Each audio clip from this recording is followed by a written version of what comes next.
Indo British advanced pain clinic నొప్పి మాయం surgery దూరం ఫర్ అపాయింట్మెంట్స్ 9155515563.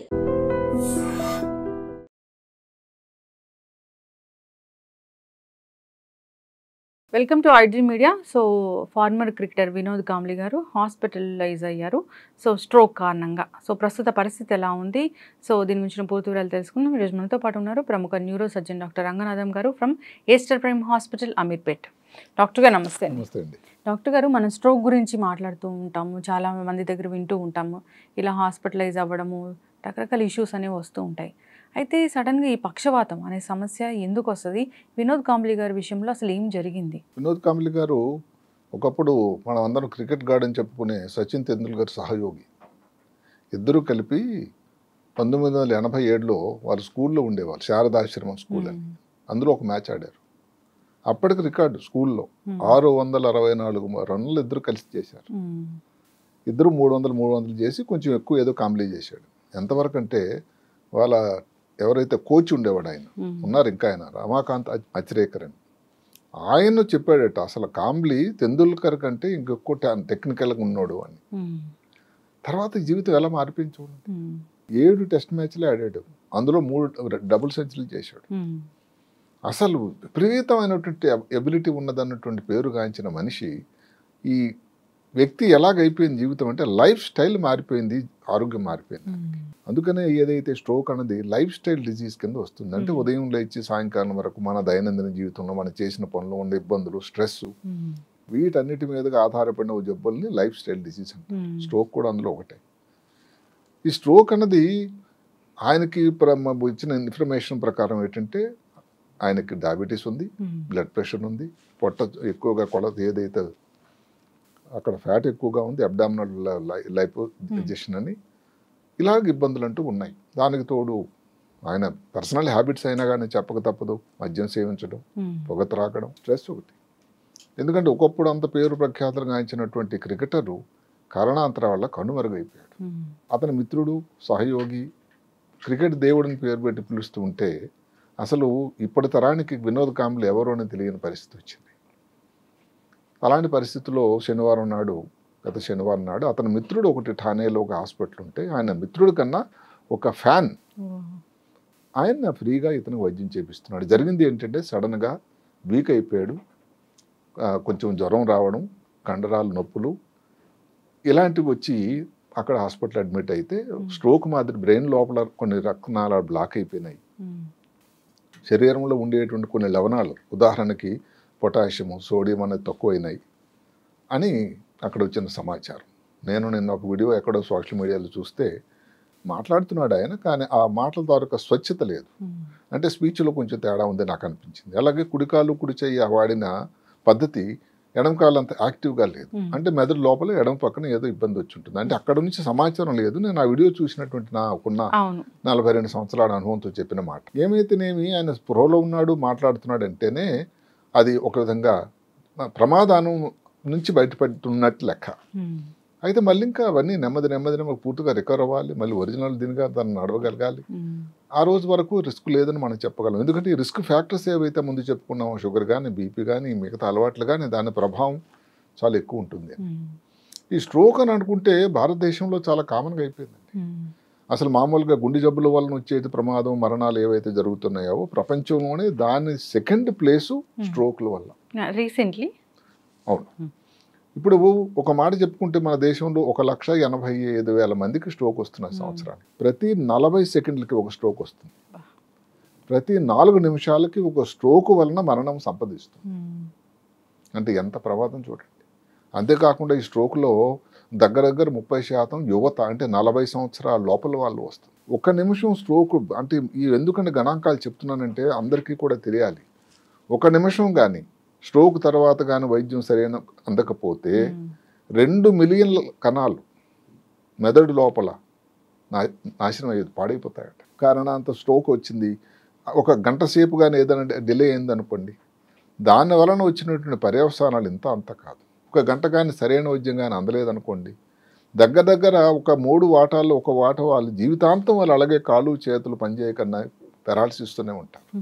అలాగే 1 గంట కానీ లేట్ అయినట్టయితే బ్రెయిన్ మీద ఎఫెక్ట్ ఎంత వస్తుందని అంటే దగ్గర మెదడు తాలూకా వయసు అంటే దాని మెదడు తాలూకా ఏజింగ్ అన్నది ఏదైతే ఉందో 3.5 సంవత్సరాలు పెరిగిపోతూ ఉంటుంది ప్రతిసారి ప్రతి గంటకి. 50% మంది స్ట్రోక్ వచ్చిన తర్వాత మొదటి సంవత్సరంలోనే జరిగిపోతారు. అంటే ఇలాంటి గణాంకాలు చెప్పి ఎవరిని భయపెట్టే ప్రయత్నం కాకపోయినా యువతలో స్ట్రోక్ రావడం అన్నది చాలా దయనీయమైన విషయం, చాలా విచారకరం.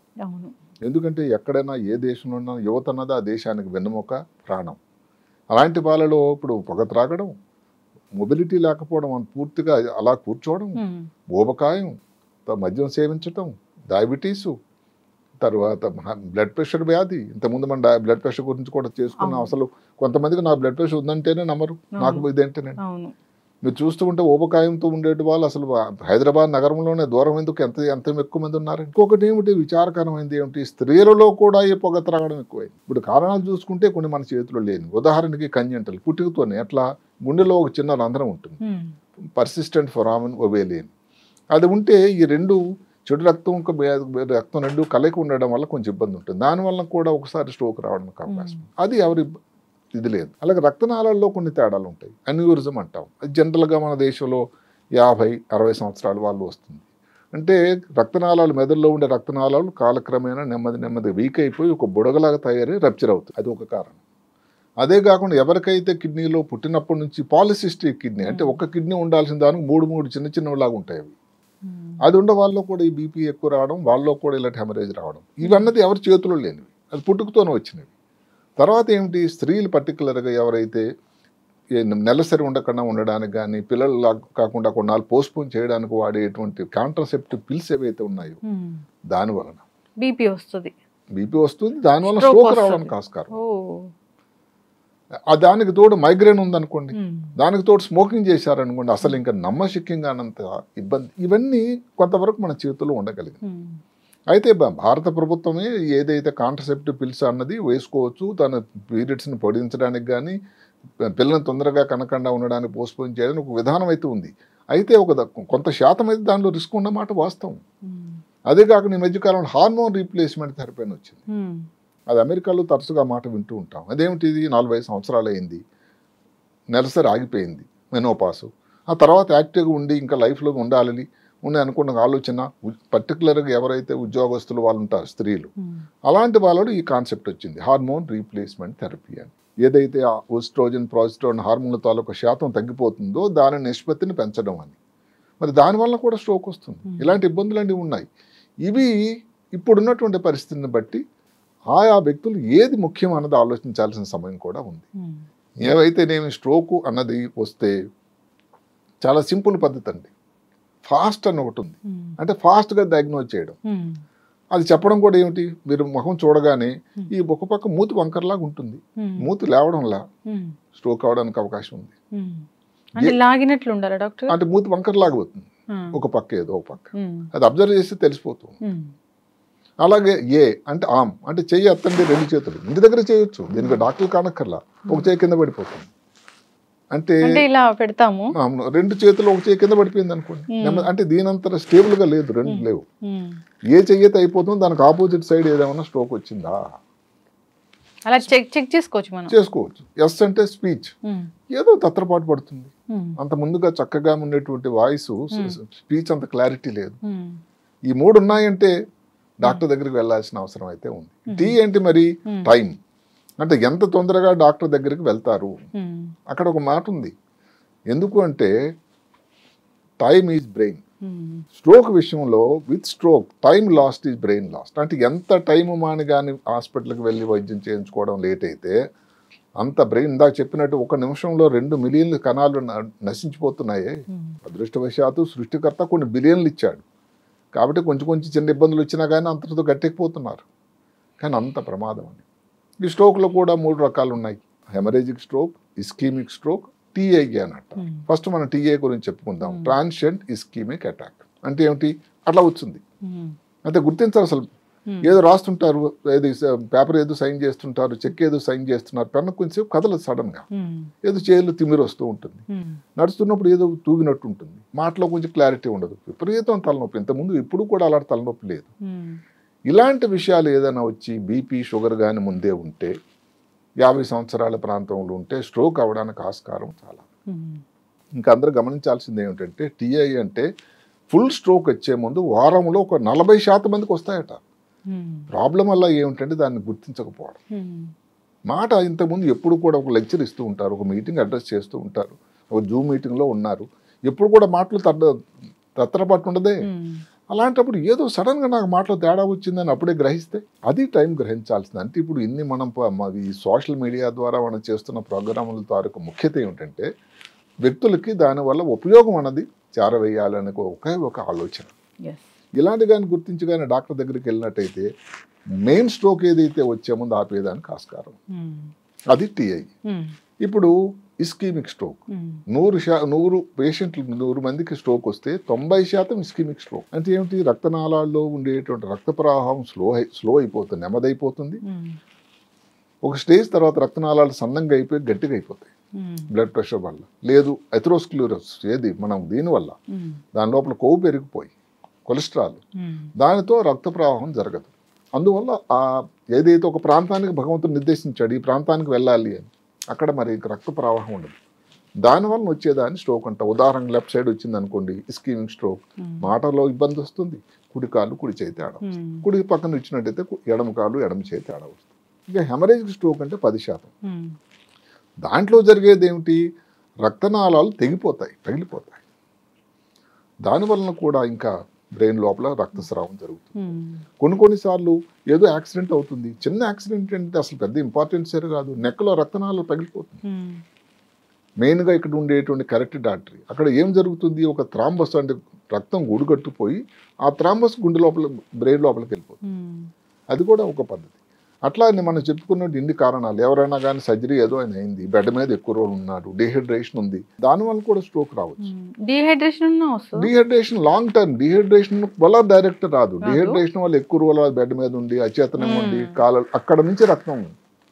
అలాగే కాకుండా స్మోకింగ్. ఈ మధ్య కాలంలో న్యూరాలజీ అని ఒక స్ట్రోక్ జర్నల్లో ఏమొచ్చిందంటే blood pressure, irregular heart beat, అంటే ఏదైతే గుండె ఒక రేటు కట్టుకోవాలి 72 సార్లు 84 రెగ్యులర్గా ఉండాలి. అదే కానీ ఏదో ఒక మిస్డ్ బీట్ వచ్చింది అనుకోండి, దానిని ఏటల్ అదే కాకుండా 200 150 పైగా వచ్చింది అనుకోండి, ఇలా ఇర్రెగ్యులర్ బీట్ ఉండడం వల్ల ఏదైతే ఉందో అది ఒకటి. స్మోకింగ్ అంటే షుగరు, గోపకాయం, వీటన్నిటి తర్వాత ప్లేస్ అట. ఎందుకు?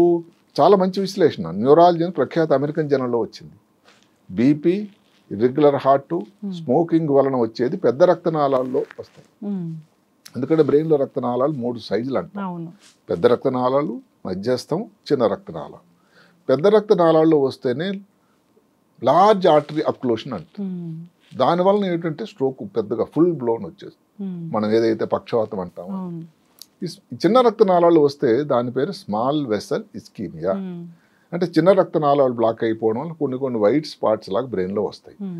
అది అంత ప్రమాదం కాదు. ఏదో జ్ఞాపకశక్తి తేడా రావడం, కొంచెం మాటలు తేడా రావడం, గిడ్డినెస్ లాగా రావడం, నడుస్తుంటే ఏదో సరిగ్గా లేకపోవడం, ఇలాంటి లక్షణాలు ఉండి డాక్టర్ దగ్గరికి వచ్చి చేసినట్టయితే, ఎంఆర్ఐ పరీక్ష చేసినట్టయితే దానిలో క్లియర్గా తెలుస్తూ ఉంటుంది. దానికి మందులు వాడినట్టయితే చాలా మంచి ఫలితాలు ఉంటాయి. ఈ లార్జ్ ఆర్టరీ అక్లూషన్ ఏదైతే ఉందో వాటిలో మాత్రం ప్రమాదం ఉంటుంది. దాని గురించి అందరూ అర్థం చేసుకోవాలి. అదే కాకుండా ఇప్పుడు డాక్టర్ దగ్గరికి వెళ్ళారనుకున్న స్ట్రోక్ కోసం ఫస్ట్ చేసేది ఏదో మందులు, వైద్యం ద్వారానే మందులు. అంటే ఏమిటి? ఏదైతే రక్తనాళం బ్లాక్ అయిపోయిందో మనం చెప్తున్నది 90% ఏదైతే ఇస్కీమిక్ స్ట్రోక్, దానిని ఛేదించడానికి బెడగొట్టడానికి టీపీఏ అని ఒకటి మందు ఉంది, ట్రాన్స్ ప్లాస్మినోజన్ యాక్టివేటర్. అది చాలా చిన్న బొల్లలో కూడా దాన్ని లభ్యమవుతూ ఉంది. అది అక్కడ ట్రై చేయొచ్చు.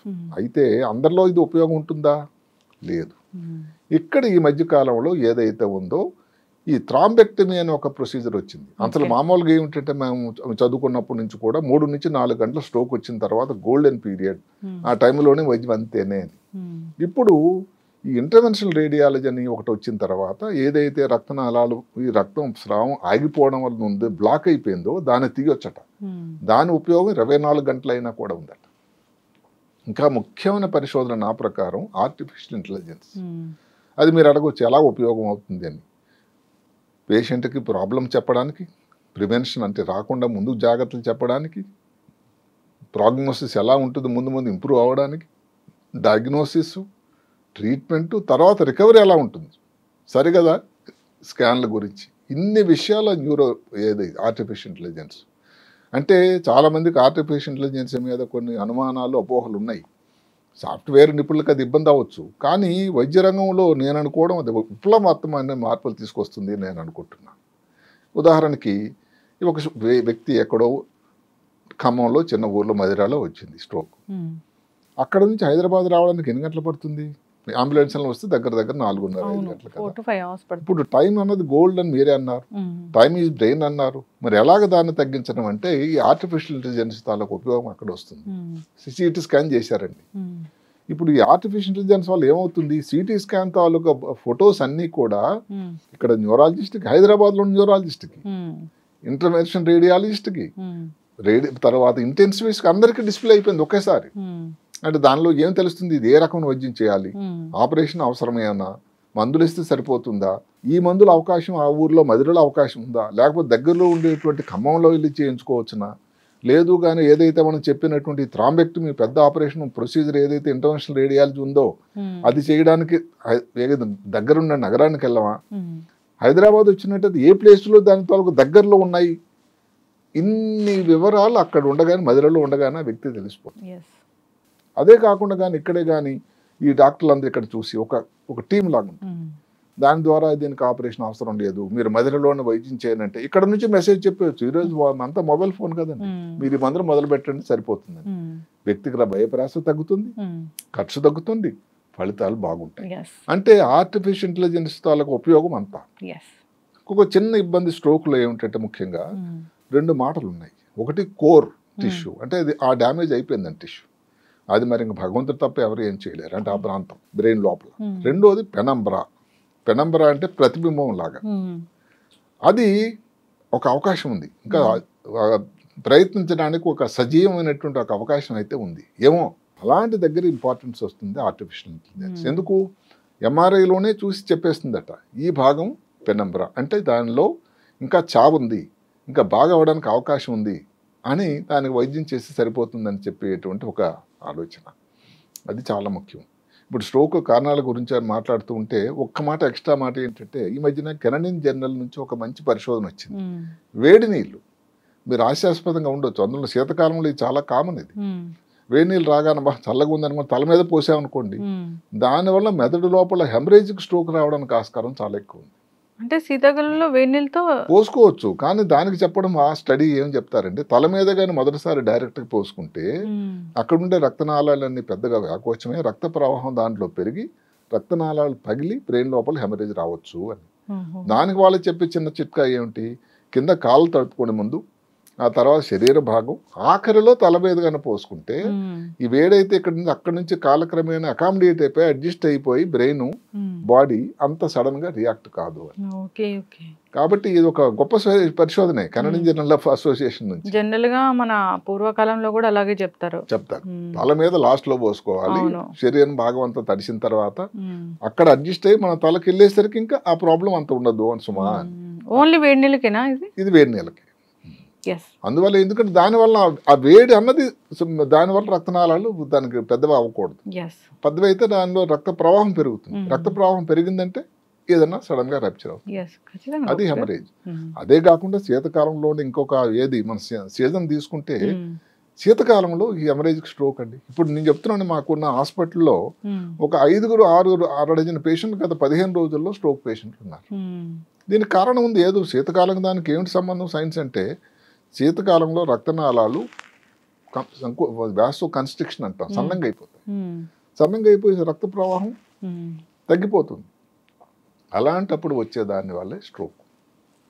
అందువల్ల శీతకాలంలో డెఫినెట్గా ఏదైతే ఉందో స్ట్రోక్లు అన్నది చాలా చాలా ఎక్కువ శాతం మామూలు కంటే, వేసవికాలం కంటే. ఇది కూడా ఒక తెలిసినటువంటి పరిశోధనలే.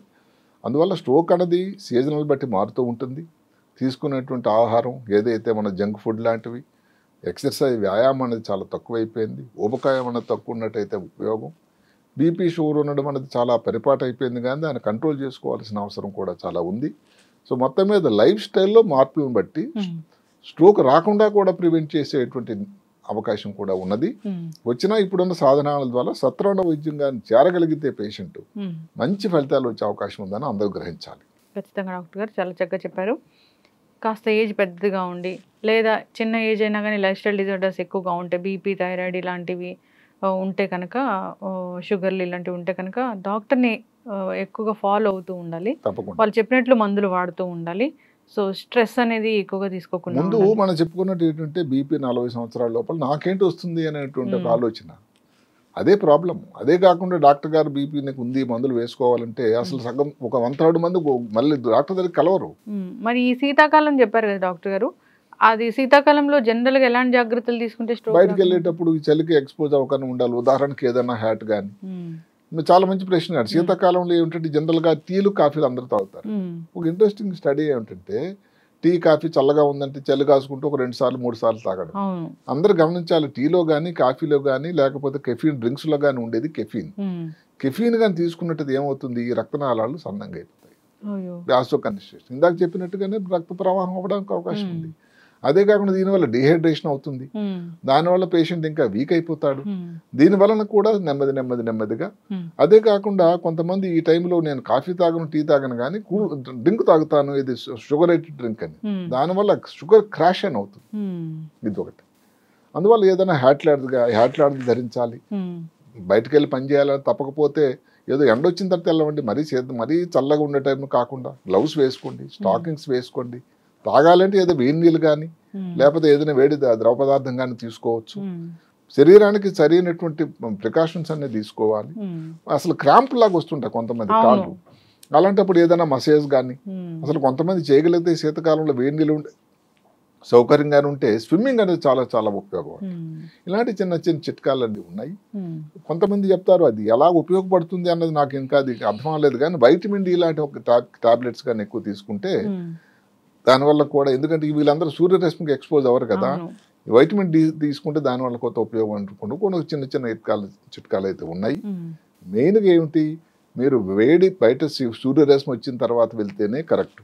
అందులోనే పెద్ద వయసు వాళ్ళు, మరీ చిన్నపిల్లలు కానీ మరీ పెద్ద వయసు వాళ్ళు కానీ చలికి చాలా తట్టుకోలేరు. హైదరాబాద్ అతలాకుతలం అయిపోతుంది. వర్షాకాలంలో ఎలా ఉందో ఇప్పుడు వర్షం పడుతుంది, అసలు అర్థం కావట్లేదు. చలి కూడా ఎంత తగ్గిపోయింది టెంపరేచర్ అంటే అసలు గత 5 సంవత్సరాల్లో హైదరాబాద్ నగరానికి రికార్డ్ అంత తక్కువ.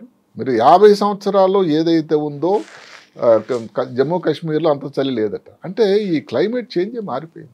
అసలు పగలేంటి నైట్ ఏంటి కూడా తెలియటం లేదు. ఉదయం నుంచి అసలు ఎక్కడ సూర్యుడు బయట ఒక్కసారి కూడా తొంగి చూడలేదు ఆయన. అలాంటి పరిస్థితి. ఖచ్చితంగా డాక్టర్ గారు స్ట్రోక్ గురించి చాలా చక్కగా చెప్పారు. జాగ్రత్తలు అయితే తీసుకోవాలని కోరుకుందాం. వస్తుందా రాదా అని ఎవరైనా డౌట్ ఉన్న వాళ్ళు ఒకసారి వచ్చి డాక్టర్ని సంప్రదిస్తే అసలు తెలుస్తుంది. అసలు ముఖ్యంగా మనం చెప్పుకున్నటువంటి టీఐఏ మీద అందరూ దృష్టి పెట్టాలి. ఏదో చిన్న తేడా, ఏదో చేతులు ఏదో తిమ్మిరి రావడం, చేతులు రాస్తున్నప్పుడు అంత ఫ్రీగా జరగకపోవడం, మాటలో ఏదో తేడా రావడం, విపరీతం తలనొప్పి ఎందుకు వచ్చింది, ఒకసారి చూపించుకోవడం అయితే చాలా ఉపయోగం. కళ్ళు తిరిగినా కానీ చూపించుకోవాలి. అది కూడా బ్రెయిన్ ఇష్యూనే. ఖచ్చితంగా డాక్టర్ గారు చక్కటి ఇన్ఫర్మేషన్ అండి. ధన్యవాదాలు. నమస్తే.